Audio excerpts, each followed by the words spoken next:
आज हम बात करने वाले हैं भारत के एक ऐसे छिपे हुए संकट की जो करोड़ों लोगों की जिंदगी पर असर डाल रहा है। जी हां, हम बात कर रहे हैं स्ट्रेस यानी तनाव की। चलिए इस साइलेंट किलर को जरा और गहराई से समझते हैं। चलिए, शुरुआत ही एक चौंकाने वाले आंकड़े से करते हैं।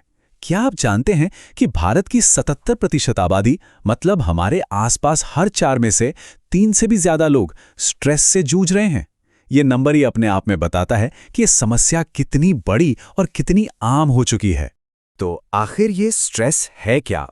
देखिए, आसान भाषा में कहें तो जब जिंदगी हमारी सोच या हमारी इच्छाओं के हिसाब से नहीं चलती तो मन में जो एक बेचैनी, एक उथल-पुथल होती है, बस वही स्ट्रेस है।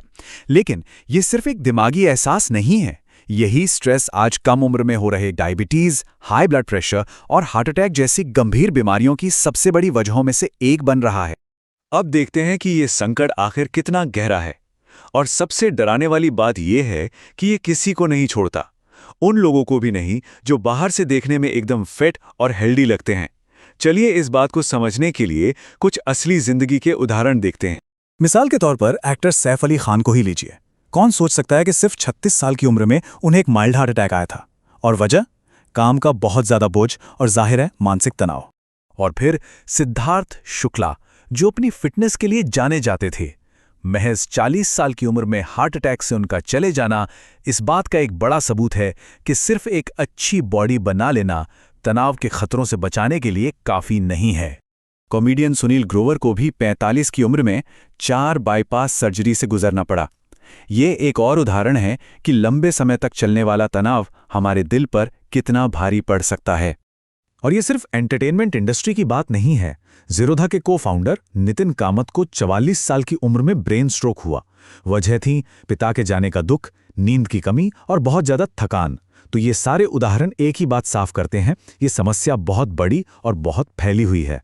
तो सवाल ये उठता है कि आखिर हमें इतना तनाव होता ही क्यों है? इसका जवाब मजे की बात है कि हमारे हजारों साल पुराने इतिहास में छिपा है।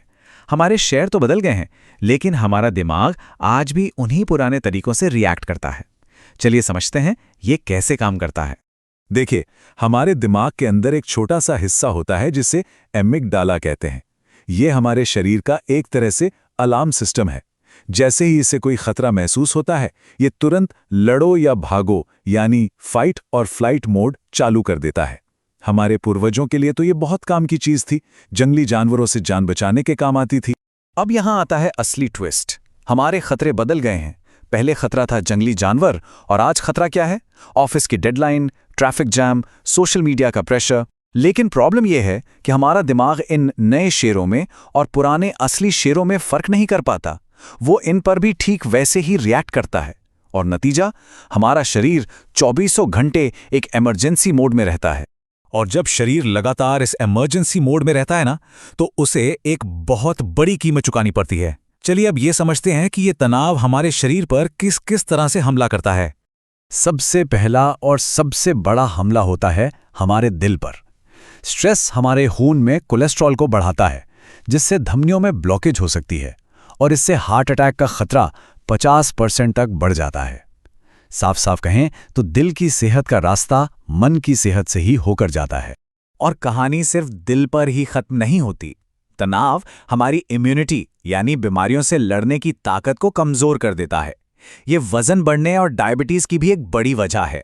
पीसीओडी जैसे हार्मोनल इम्बैलेंस के पीछे भी अक्सर स्ट्रेस ही होता है। समय से पहले बालों का झड़ना, स्किन पर असर, सिर दर्द, एसिडिटी, ये लिस्ट बहुत लंबी है। सच तो यह है कि इस शरीर के हर हिस्से पर हमला करता है। लेकिन यहां एक अच्छी खबर भी है, हम इस पर काबू पा सकते हैं। तो चलिए अब कुछ ऐसे प्रैक्टिकल तरीकों पर बात करते हैं जो हमें शांति पाने में मदद कर सकते हैं। इसे स्ट्रेस मैनेजमेंट के लिए एक टूल किट की तरह समझिए। देखिए, सबसे पहली और सबसे जरूरी चीज है अपनी सोच को बदलना। ज्यादातर तनाव की जड़ में 3 चीजें होती हैं: दूसरों से उम्मीदें रखना, हर बात में खुद को सही साबित करने की जिद, और पुरानी बातों को पकड़कर बैठे रहना। तो हल क्या है? बहुत सिंपल है। अपना ध्यान सिर्फ अपने काम पर लगाइए, नतीजों पर नहीं। मन की शांति के लिए कभी कभी हारना भी सीखिए और लोगों को माफ करके आगे बढ़ जाइए। एक बहुत ही कमाल की टेक्निक है 10-10-10 का नियम। जब भी कोई बात बहुत परेशान करे तो खुद से 3 सवाल पूछिए। पहला, क्या ये बात 10 मिनट बाद कोई मायने रखेगी? दूसरा, क्या ये 10 महीने बाद भी इतनी ज़रूरी होगी? और तीसरा, क्या 10 साल बाद इस बात का कोई वजूद भी होगा? आप पाएंगे कि ज़्यादातर चिंताएं कितनी छोटी और बेवजह हैं। इसके अलावा रोजमर्रा की जिंदगी में भी हम कुछ छोटी छोटी आदतें अपना सकते हैं। अपनी परेशानियों को एक कागज पर लिख डालिए। PMR टेक्निक अपनाइए, जिसमें शरीर की मसल्स को टाइट करके धीरे धीरे ढीला छोड़ते हैं। इससे तुरंत आराम मिलता है। जब भी तनाव हो, 10 गहरी सांसें लीजिए। काम का ज्यादा बोझ लेने से बचने के लिए ना कहना सीखिए। और हाँ, अपने घर और काम करने की जगह को साफ सुथरा रखिए। और हाँ, इन सब के साथ एक बहुत ही जरूरी बात जो बिल्कुल नहीं भूलनी चाहिए, वो है रेगुलर हेल्थ चेकअप। जैसे हम अपनी गाड़ी की सर्विसिंग टाइम पर कराते हैं ना, वैसे ही 30 की उम्र के बाद शरीर का रेगुलर चेकअप करवाना बेहद जरूरी है। ये किसी भी प्रॉब्लम को बड़ा होने से पहले ही पकड़ने में मदद करता है।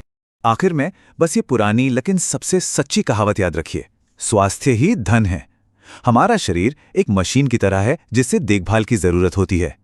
तो सवाल बस इतना है कि क्या हम अपनी इस सबसे कीमती दौलत का ख्याल रखने के लिए तैयार हैं? सोचिएगा जरूर।